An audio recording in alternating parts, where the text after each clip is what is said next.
Hi, this is Dr. Mohammad Shoaib Rauf, MD and CEO Al Rauf Remedies Deoband. आज हम आपसे बात करने जा रहे हैं खुश्क ख़ारिश या फिर हम उसको बोलते हैं स्कैबीज़ के बारे में। आज दुनिया चाँद तक पहुंच गई है, मगर एक ख़ारिश जैसा मर्ज़ जो बड़ी से बड़ी अच्छी से अच्छी डेवलप्ड कंट्रीज़ में या डेवलपिंग कंट्रीज़ में हर जगह मौजूद है। अच्छे से अच्छे हाइजीनिक कंडीशंस होने के बावजूद ये मर्ज़ को हम डॉक्टर्स, बड़े बड़े मेडिकल प्रोफेशनल्स, बड़े बड़े स्किन स्पेशलिस्ट यहाँ आकर के फ़ेल हो जाते हैं। जैसे स्कैबीज़ एक आम समस्या है। लगभग 40% लोगों में ये हिंदुस्तान के जैसे इलाकों में पाई जाती है। इसमें एक दाना उभरता है और उसमें इस तरह ख़ारिश आती है, ख़ास तौर पे रात में सोते वक्त या फिर कभी कभी दिन में भी आती है कि उसको बिल्कुल उखाड़ फेंकने का दिल करता है। और ये दाना एक जरासीम के ज़रिए होता है जिसको हम माइट्स या फिर हम स्कैबीज़ बोलते हैं। जो जैसे सर में जूं के जैसा एक जरासीम होता है, जैसे जूं सर के ऊपर चलती है और स्कैबीज़ जो है वो खाल के अंदर चलता है।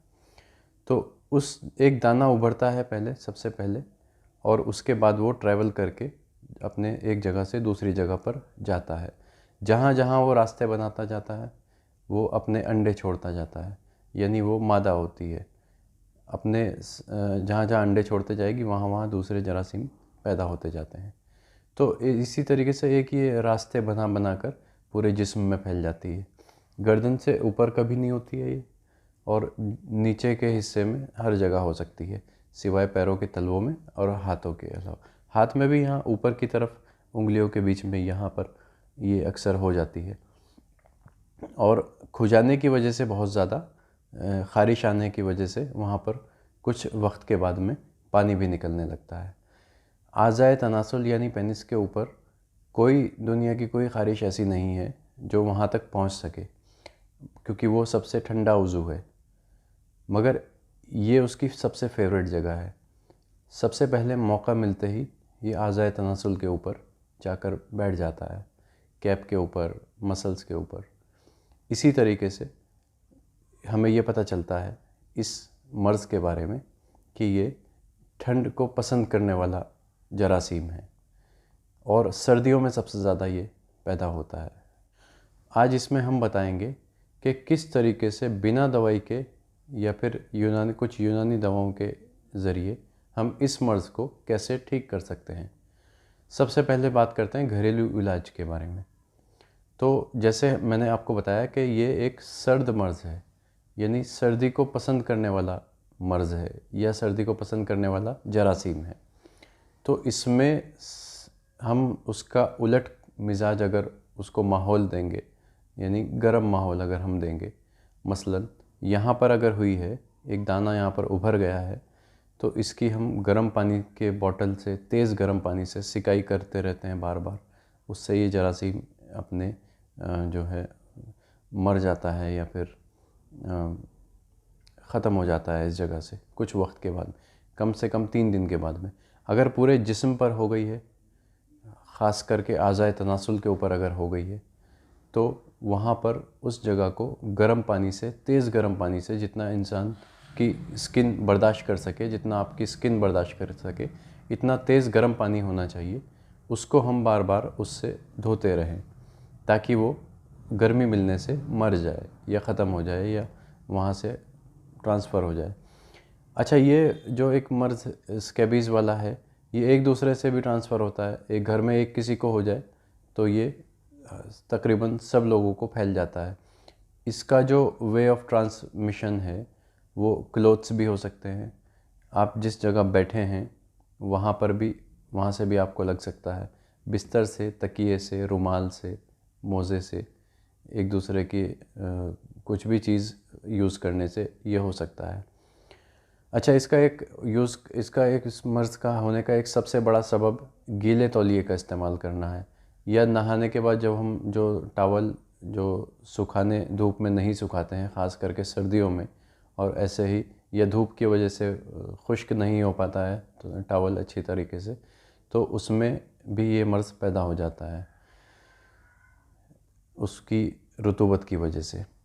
तो इसी तरीके से हमें कोशिश ये करनी चाहिए कि टॉवल को धूप में सुखाना चाहिए। हमारे जो गीले कपड़े हैं या अंदरूनी अंडरगारमेंट्स जो हमारे हैं उनको धूप में सुखाना चाहिए। या अगर ये मर्ज़ किसी के घर में बुरी तरीके से फैल चुका है तो हमें एक तो कपड़े रात को रोज़ाना उतार कर, अगर सुबह वही कपड़े पहनने हैं तो हमें उनको उल्टा करके प्रेस करना चाहिए, उल्टा करके, चाहे वो मोज़ा हो, चाहे वो अंडरवियर हो, चाहे वो बनियान हो, चाहे वो बिस्तर हो। रात को रोज़ाना सोते वक्त बिस्तर पर भी हमें प्रेस करनी चाहिए ताकि गर्मी से जो जरासीम बिस्तर पर आ जाते हैं, तकिए पर आ जाते हैं, रुमाल पर आ जाते हैं, वो ख़त्म हो जाएं।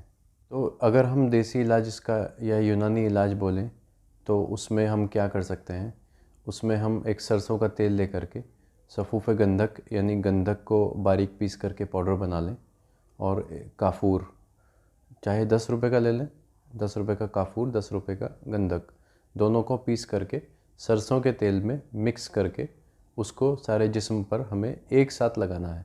जिस्म का कोई हिस्सा बचना नहीं चाहिए। मसलन गंधक गर्दन के जो नीचे जो पार्ट्स हैं सब पार्ट्स में लगाना है। आज़ाए तनासुल है, प्यूबिक रीजन है, सब जगह पर वहाँ पर वो लगाना है। जहाँ पर ज़्यादा है ख़ारिश वहाँ पर ज़्यादा इस्तेमाल करें। रात में सोते वक्त लगाएं और सुबह उठकर तेज़ गर्म पानी से नहाएं।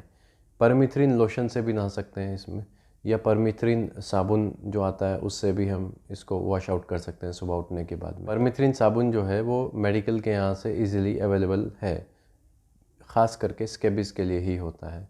तो उससे हम नहा सकते हैं गर्म पानी का इस्तेमाल करके, गर्म चीज़ों का इस्तेमाल करके, कपड़ों को उल्टा करके प्रेस करके। इन सब चीज़ों को करने के बाद हम 3 से 4 दिन के अंदर या 5 दिन के अंदर हद से हद इस बीमारी से निजात पा सकते हैं। एलोपैथिक दवाएं, इसमें एंटी एलर्जिक्स के अलावा हमारे पास कोई मेडिसिन नहीं होती हैं, तो एलोपैथिक दवाएं यहाँ पर फेल हो जाती हैं। एक परमिथ्रिन लोशन तो हम इसको इस्तेमाल कर सकते हैं जो इसमें काफ़ी कारगर है। परमिथ्रिन लोशन, परमिथ्रिन साबुन, ये 2 एलोपैथिक मेडिसिन हम यहाँ पर यूज़ कर सकते हैं। अगर सिर्फ गर्म पानी से इलाज करना चाहें, सिर्फ गर्म पानी से उसको धो करके, तो भी ये मर्ज़ ठीक हो सकता है। लेकिन याद रहे कि घर में अगर एक को भी ये मर्ज़ रहेगा तो सबको ये बार बार रिपीट होने के चांसेस रहते हैं। तो कोशिश ये की जाए कि सबका इलाज तरीके से किया जाए, सिस्टमेटिक इलाज किया जाए। इस मर्ज़ से फिर हमेशा के लिए छुटकारा पा सकते हैं। तो इसी तरह की हमारी वीडियोस को देखने के लिए हमारे चैनल को लाइक करें, सब्सक्राइब करें एंड शेयर करें।